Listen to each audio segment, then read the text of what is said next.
সংগ্রামী বন্ধুরা, সকলের আজকের এই কেন্দ্রীয় কর্মসূচির অংশ হিসাবে আজকে এখানে যুব ঐক্য পরিষদ, হিন্দু বৌদ্ধ খ্রিস্টান ঐক্য পরিষদ, যুব মহাঐক্য পরিষদের যে নেতৃবৃন্দ উপস্থিত হয়েছে, সকলের প্রতি কৃতজ্ঞতা জানিয়ে আমাদের আজকের কর্মসূচি শেষ করবে আজকে যুব ঐক্য পরিষদের।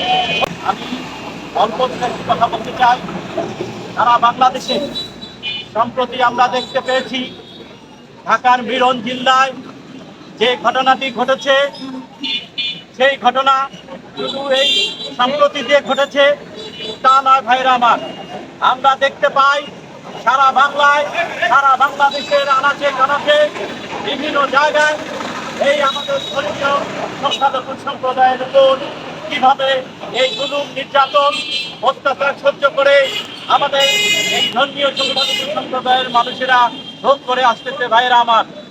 আমি একটা দিক উচ্চারণ করতে চাই, সুস্পষ্টভাবে বলতে চাই, আজকে যারা প্রশাসনে রয়েছেন, যারা দেশ চালাচ্ছেন, আমি 100% আমার কনফিডেন্স নিয়ে বলতে চাই, সারা বাংলায় আপনারা যারা বস্ত্রদে বসে আছেন, তারা এই সনাতনী সম্প্রদায় আপনাদেরকে যারা ভোট দিয়েছেন, সেই পরিসংখ্যানটি আপনাদেরকে মনে করিয়ে দিতে চাই। আপনারা জেনে রাখুন, সারা বাংলাদেশের প্রেক্ষাপটে আমরা দেখতে পাচ্ছি যে ভোট সেন্টারে কারা লাইনে গিয়ে এই ভোট দিচ্ছে এবং কারা আপনাদেরকে ভোট দিয়ে এই বস্ত্রদে, এই এমপি, এই পৌর মেয়র, এই চেয়ারম্যান বানিয়েছে ভাইয়ের আমার।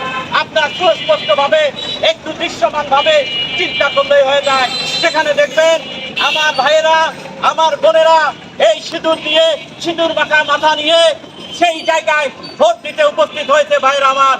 সেই কারণে আমি স্পষ্টভাবে এবং অত্যন্ত আন্তরিকভাবে এবং অত্যন্ত সততার সহিত এবং অত্যন্ত দাবি নিয়ে বলতে চাই যে এই প্রজন্ম, এই সংখ্যালঘু সম্প্রদায়ের মানুষ যদি আপনাদেরকে ভোট দিয়ে সারা আন্তর্জাতিকভাবে, শুধু বাংলাদেশি নয়, আন্তর্জাতিকভাবে আপনাদেরকে স্বীকৃতি দেওয়ার জন্য আমার এই ভাইয়েরা যদি আপনাদের পিছনে শ্রম দিয়ে থাকে, সেই কারণে কেন আমার এই ভাইরা আপনাদের এই নির্যাতনের শিকার হবে? এটি অত্যন্ত দুঃখজনক। শুধু দুঃখজনক নয়, সর্বোচ্চভাবে দুঃখজনক। আমি আপনাদের মাঝে, আপনারা সংগ্রামী যারা সাংবাদিক ভাইরা আছেন, আমার সামনে যারা প্রশাসনের ভাইরা আছেন, তাদের মাধ্যমে আমি দেশরত্ন শেখ হাসিনার কাছে পৌঁছাতে চাই আমার এই বার্তাটি, যে আমার এই সংখ্যালঘু সম্প্রদায়ের মানুষ, এই হরিজন পল্লীর মানুষ কিরকম ভাবে আপনার পিছনে আমরা আপনাদের সমর্থন জানিয়েছি, সমর্থন জুগিয়েছি। সেই কারণে অনতিবিলম্বে সারা বাংলায় যেভাবে আমাদের সংখ্যালঘু সম্প্রদায়ের উপর টর্চার ছেল করতেছে, বিভিন্ন জায়গায় আপনার সঙ্গে থেকে বিভিন্ন সম্প্রদায়ে আপনার আনাচে কানাচে আপনার আশেপাশে থেকে আমার সংখ্যালঘু সম্প্রদায়ের মানুষের উপর নির্যাতনের সবল মানাচ্ছে, তাদের অনতিবিলম্বে দৃষ্টান্তমূলক শাস্তি দেওয়া হোক ভাইরা আমার। আমি আরো বলতে চাই, হরিজন পল্লীর যারা আছেন তাদের জ্ঞাতার্থে জানাচ্ছি, আপনারা আপনাদেরকে একক কোনো গোষ্ঠী ভাববেন না। আপনারা ভাববেন আমরা যারা সনাতনী রয়েছি আপনাদের পাশে আছি, আমরা পাশে থাকবো। যুব ঐক্য পরিষদ থাকবে, হিন্দু বৌদ্ধ ঐক্য পরিষদ থাকবে। আপনাদের হতাশ বা একা ভাবার কোনো কারণ নেই ভাইরা আমার।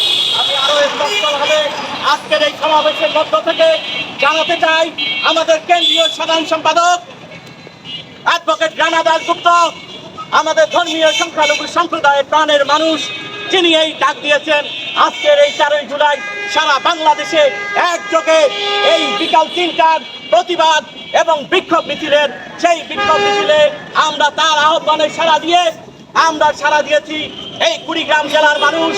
আজকে আমরা সমবেত হয়েছি সেই প্রায় দাবির প্রেক্ষাপটে আমি আবারও উচ্চারণ করতে চাই, আজকে প্রিন্ট মিডিয়া, ইলেকট্রনিক মিডিয়া এবং সাংবাদিক ভাইদের মাধ্যমে, প্রশাসনের মাধ্যমে দৃষ্টি আকর্ষণ করছি।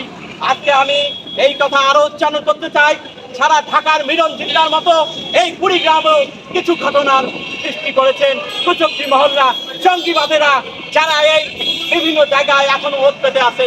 আজকে আমরা লক্ষ্য করতে পেরেছি এই আমার ভোটডাঙ্গা এবং ভোগাবাহে সম্প্রতি অর্থাৎ গতকালই একটি ঘটনা আমরা দেখতে পেয়েছি যে ভোগাদয়ের একটি ঘটনা ঘটেছে। আমার এক ভাইয়ের তার নিজস্ব জমিতে ভাড়া বাবদ টাকা চাওয়ার কারণে এবং সেই ভাড়া না দিয়ে বরঞ্চ সেই ভাড়াকৃত জমি নিজের করার প্রচেষ্টায় লিপ্ত থেকে আমার ভাইকে নৃশংসভাবে নির্মমভাবে নির্যাতন চালিয়েছে। আমরা যুব ঐক্য পরিষদ কুড়িগ্রাম জেলা শাখা এর তীব্র নিন্দা এবং প্রতিবাদ জানাচ্ছি।